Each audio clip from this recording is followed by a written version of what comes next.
نظر میں گنبدِ خضرا سجا کے آیا ہوں، میں اپنے دل کو مدینہ بنا کے آیا ہوں۔ قبول کیجئے تحفہ بڑا نرالا ہے، محبتوں سے تازہ سلام آیا ہوں۔ السلام علیکم ورحمۃ اللہ تعالی۔ میری زمین عقیدہ سلام کہتی ہے، گر قبول ہو تو محبت سلام کہتی ہے۔ آج حسن آباد والوں نے جشن عید میلاد النبی سجا کر کے حضور آپ کی امت سلام کہتی ہے۔ الحمدللہ رب العالمین والصلاة والسلام علی من کان نبی وآدم بین الوالدین وعلی آلہ وصحبہ اجمعین، اما بعد فاعوذ باللہ من الشیطان الرجیم، بسم اللہ الرحمن الرحیم۔ قد جاءتكم من الله نور وكتاب مبين، صدق الله العظيم وبلغنا رسوله النبي الأمين المتين الكريم، ونحن على ذلك لمن الشاهدين والشاكرين والحمد لله رب العالمين۔ برادران ملت اسلامیہ، یہ جشن، یہ محفل، یہ جلوس، یہ جھنڈے، یہ شامیانہ، لوگوں کا بیٹھنا، اپنے وقت کو جو ہے اس کام میں شرکت کرنا، اور اپنی یہ ایسے قیمتی وقت ہے جس وقت جو ہے ہر کوئی سکون کی نیند لیتا ہے، لیکن ہمارا یہ محفل میلاد نبی صلی اللہ علیہ وسلم سجا کر کے جہاں بیٹھے ہوئے ہیں، ہماری کیا حیثیت ہے؟ میری تو کوئی حیثیت نہیں ہے۔ اللہ تبارک و تعالی نے مجھ جیسے حقیر فقیر سنابہ تقصیر محمد اشرف شانی کو آپ حضرات کی خدمت کے لیے یہاں بھیجا۔ مشورہ لینا میرے نبی کی سنت ہے، اگر کوئی بھی کام مشورے سے کی جاتی ہے تو وہ کام ناکام نہیں ہو سکتا، کام پائے تکمیل تک پہنچتی ہے، اور ہر کوئی جتنے بھی لوگ مشورے میں شامل ہوتے ہیں، ہر کوئی ثواب کا مستحق ہوتے ہیں، ہر کوئی جو ہے ثواب کے لائق ہو جاتے ہیں۔ اللہ تبارک و تعالی کرنے والے کو، تمام مراحل کو پائے تکمیل تک پہنچا کر کے اللہ تبارک و تعالی اس کام کو انجام پہنچا دیتا ہے۔ اللہ فرماتے ہیں صبح طیبہ میں بھی بڑھتا ہے بڑا نور کا۔ کیا کہہ رہا ہے؟ صبح طیبہ میں بھی بڑھتا ہے بڑا نور کا، صدقہ لینے نور کا آیا ہے تارا نور کا۔ آگے فرماتے ہیں میں گدا کا معنی فقیر، تو گدا تو بادشاہ، بھسے پیالہ نور کا، میں گدا تو بادشاہ، بھسے پیالہ نور کا۔ ارے نورے نورے گنا تیرا جان، صدقہ نور کا۔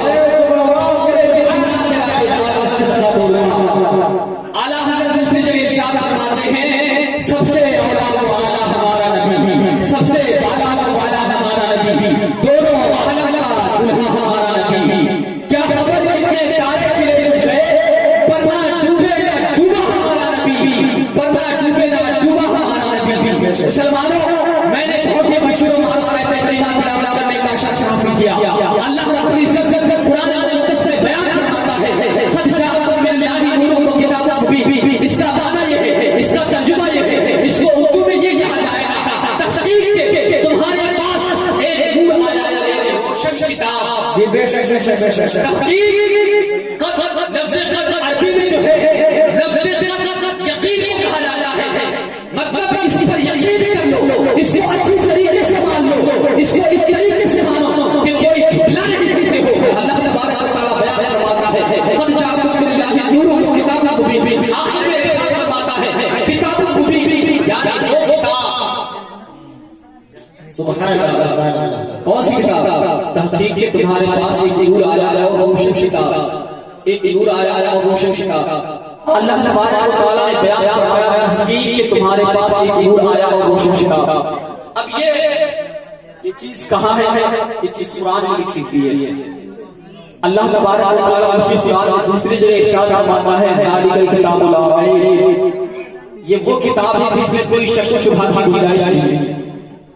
اگر کوئی شخص اپنے آپ کو ایمان بھی رکھتا ہے اور قرآن مقدس کی آیتوں کے بارے میں انکار بھی کرتا ہے تو وہ شخص جو ہے کامل ایمان ہو ہی نہیں سکتا، وہ بد مذہب ہے، گمراہ ہے۔ یا کچھ لوگ ایسے بھی ہیں، میں جانتا ہوں سبحان اللہ، غلط غلط باتیں ہیں، میری کانوں تک خود ان کی زبانی آئی ہے۔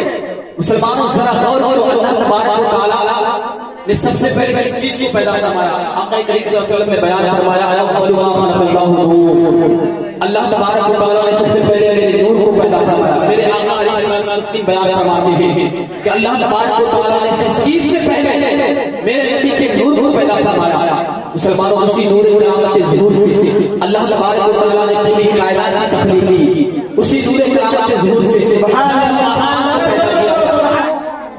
اللہ اللہ کے نبی صلی اللہ علیہ وسلم نے یہ بھی بیان فرمایا، اگر محمد اور ان کی امت نہ ہوتی تو میں زمین و زمان مکینوں کا شجروں کا لوح و قلم کسی کو پیدا نہ کرتا۔ مسلمانوں اس حدیث سے پتہ چلا کہ اگر محمد اور ان کی امت نہ ہوتی تو ہم آپ اس مقام پر پہنچے ہوئے ہیں، اس آسمان کے نیچے بیٹھے ہیں، ہم آپ اس زمین کے اوپر بیٹھے ہیں، ہم آپ اسی زمین کے اوپر گھر بناتے ہیں، اپنے مکانات بناتے ہیں، اسی زمین کے اوپر اپنی ضروریات کو پوری کرتے ہیں۔ ان چیزوں کو پوری نہیں کر سکتے۔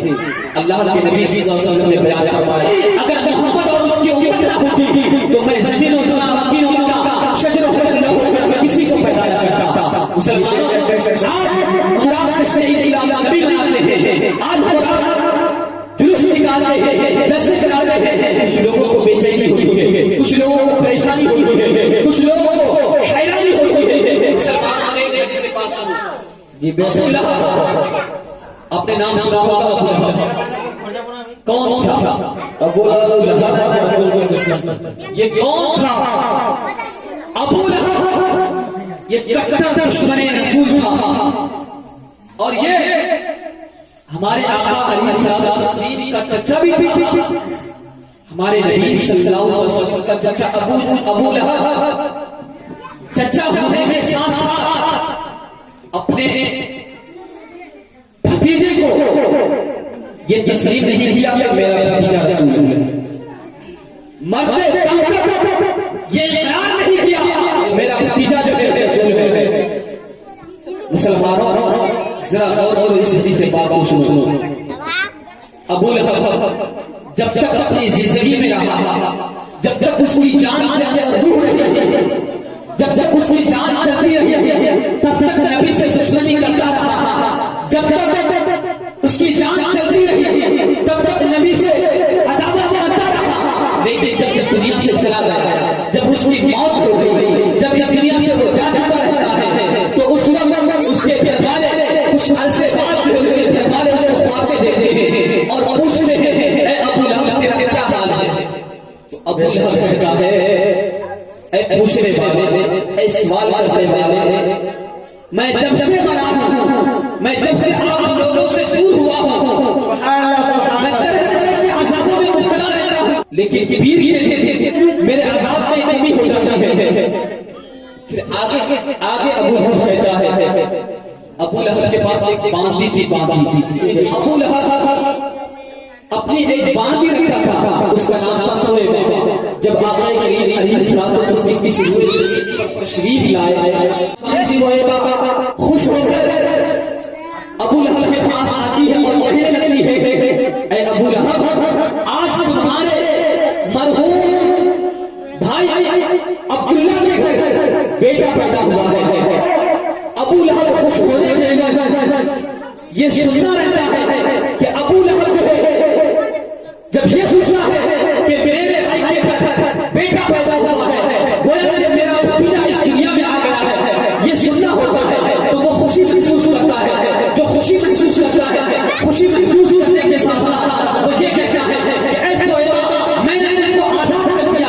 اس آزاد کرنے کے عوض ابو لہب کہتا ہے، انگلی کے اشارے سے سویبہ کو آزاد کیا گیا۔ اللہ تبارک و تعالی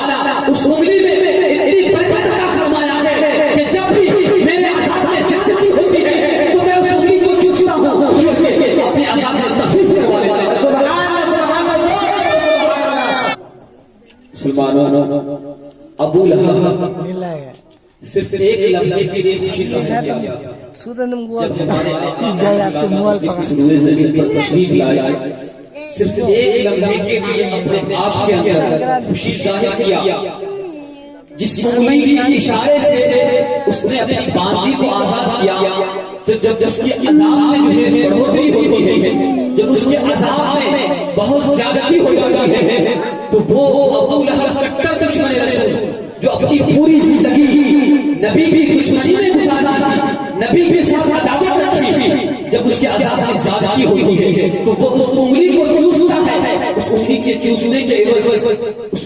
چوسنے کی وجہ سے اس کے عذاب میں کمی ہو جاتی ہے۔ مسلمانوں ہم اور آپ کو ایمان لاتے ہیں، بہت سے لوگ ہیں جو نمازی بھی ہیں، ایک آیت کریمہ پڑھتے ہیں جو آخری پارے میں تبت یدا ابی لہب وتب ما اغنی عنہ مالہ وما کسب پڑھتے ہیں، تبت یدا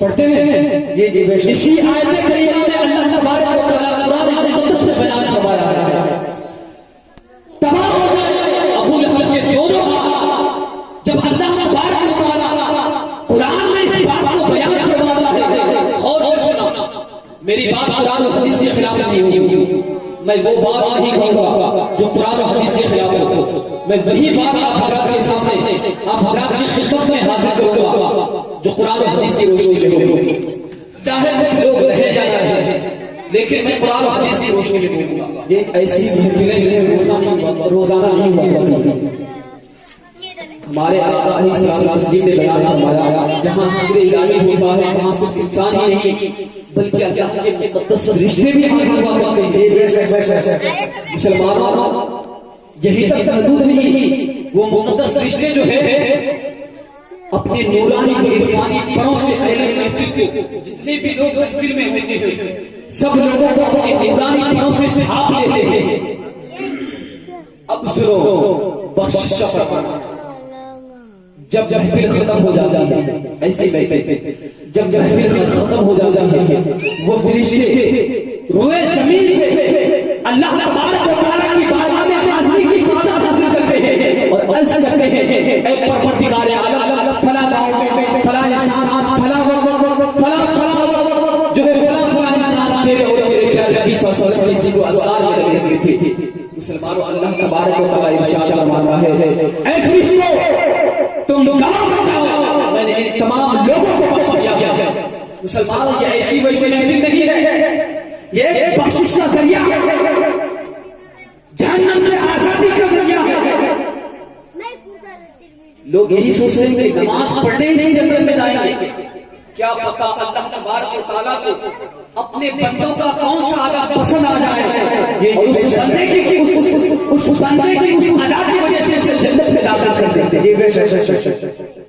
مسلمانوں اگر کوئی شخص یہ گمان کرے صرف نماز پڑھنے ہی سے انسان جنت میں جاتا ہے تو حدیث پاک میں آتا ہے ابلیس مردود لعین سید الشیاطین اتنے سجدہ کیا، ابلیس نے اتنا سجدہ کیا کہ اگر پورے زمین پر اگر بچھا دیا جائے تو ایک رائی کا دانہ گرانے کی جگہ باقی نہیں رہی۔ اب بتاؤ دنیا کتنی بڑی ہے، اب ابلیس نے اتنے سارے سجدے کیے۔ مسلمانوں ذرا سوچو تو صحیح، کچھ لوگ نمازی حضرات بھی ہیں، میں نمازی حضرات کی برائی نہیں کرتا، اب لوگ برا نہیں مانیں جی جی جی عوام کو سمجھانا ہے مقصد، لوگوں کے خیال کی بات کہہ رہا ہوں جی جی۔ کچھ لوگ ایسے بھی ہیں جو لوگ نماز پڑھنے آتے ہیں تو وہ لوگ سوچتے ہیں ارے یہ تو بے نمازی ہے، ارے اس سے کیا بات کرنا، ارے یہ تو روزانہ گالی دیتا ہے، ارے اس سے کیا بات کرنا۔ مسلمان میں اصلاحی تقریر کر رہا ہوں آپ کے سامنے، یہ نہ سوچیں کہ جوش میں نہیں آ رہا ہے اور ہاتھ نہیں ہلا رہا ہے، زیادہ مزہ نہیں آ رہا ہے۔ مسلمان اپنے عقیدے کو سنبھالو، عقیدے کو جوش میں آنے سے کوئی فائدہ نہیں ہے۔ مسلمان ذرا سوچو تو صحیح، صرف نماز پڑھنے سے جنت ملنے والی نہیں ہے، اپنے عقیدے کو بھی سنبھالنا ہے۔ نماز کو ہمارے اوپر فرض ہے، نماز کے تعلق سے ایک سے بات بیان کروں جی جی جی۔ آقا کریم صلی اللہ علیہ وسلم ارشاد فرماتے ہیں اگر کسی کے اپنے سامنے ایک گھر ہو، ایک دم غور سے سننا، مطلب ہر مسلمان اپنے آپس میں بھائی بھائی آپ اب یہ نہ سوچیں کہ ہم ضعیف ہیں اور یہ لڑکا جو ہے نوجوان ہے اور ہمیں بھائی کہہ کے مار رہا ہے، یہ نہ سوچیں۔ حدیث پاک میں آ رہا ہے اسلامی رشتے سے رہنے والے اور یہ اصطلاحی جو اصطلاحی اعتبار سے جو باپ بیٹے کے رشتے ہیں وہ تو الگ ہیں، لیکن اسلامی رشتے سے لگنے والے ہر کوئی ہر مسلمان اپنے آپس میں بھائی بھائی ہے۔ تو میں عرض کیا کر رہا تھا، میں عرض یہ کر رہا تھا کہ آقا کریم صلی اللہ علیہ وسلم نے ارشاد فرمایا کہ کسی کے گھر کے سامنے ایک نہر ہو اور روزانہ دن میں اس نہر میں 5 مرتبہ نہائے غسل کرے تو کیا اس کے بدن میں کوئی میل باقی رہے گا؟ نہیں۔ ذرا سوچے تو صحیح، ہمارے نبی صلی اللہ علیہ وسلم نے بیان فرمایا اگر کسی کے گھر کے سامنے ایک نہر ہو اور وہ روزانہ ایک دن میں 5 مرتبہ اس گھر میں نہائے، نہر مطلب کیا ہوتا ہے؟ دریا جس سے پانی بہتا ہو۔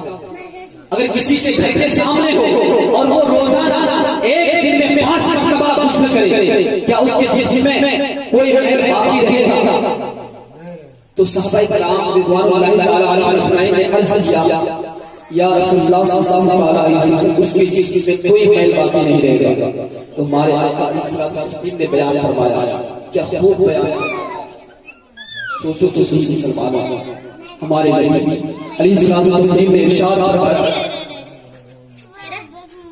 نماز پڑھنے والے حضرات اسی طریقے سے اگر کوئی شخص ظہر کی نماز پڑھتا ہے، ظہر کے بعد اگر اس میں گناہ صغیرہ صدر ہوتا ہے پھر وہ عصر کی نماز ادا کرتا ہے تو ظہر اور عصر کے درمیان جو وہ گناہ کرتا ہے اللہ تبارک و تعالی اس کے تمام گناہ جو ہے کہ گناہ صغیرہ معاف فرما دیتا ہے۔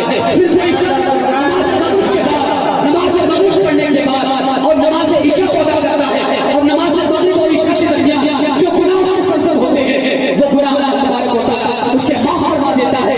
پھر جو عشاء کے بعد وہ سو جاتا ہے، نماز عشاء پڑھنے کے بعد وہ سو جاتا ہے، پھر اٹھ کر کے نماز فجر ادا کرتا ہے۔ مسلمانوں رات پوری رات میں اگر اس سے کوئی بھی خطا ہو جائے تو اللہ تبارک و تعالی اس نماز کے بدولت اس کے تمام گناہوں کو معاف فرما دیتا ہے۔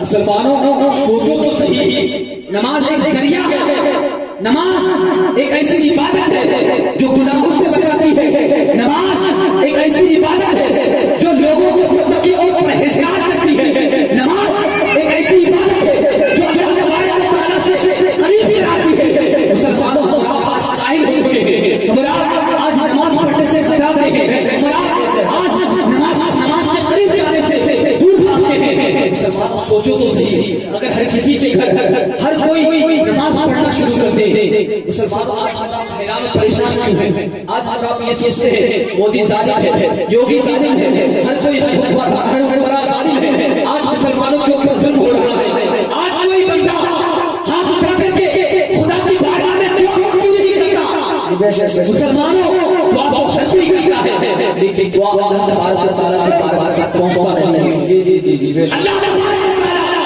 قبول نہیں کرتا۔ آخر ہم نے اپنے گریبان میں چاہ کر کے کیوں نہیں دیکھا؟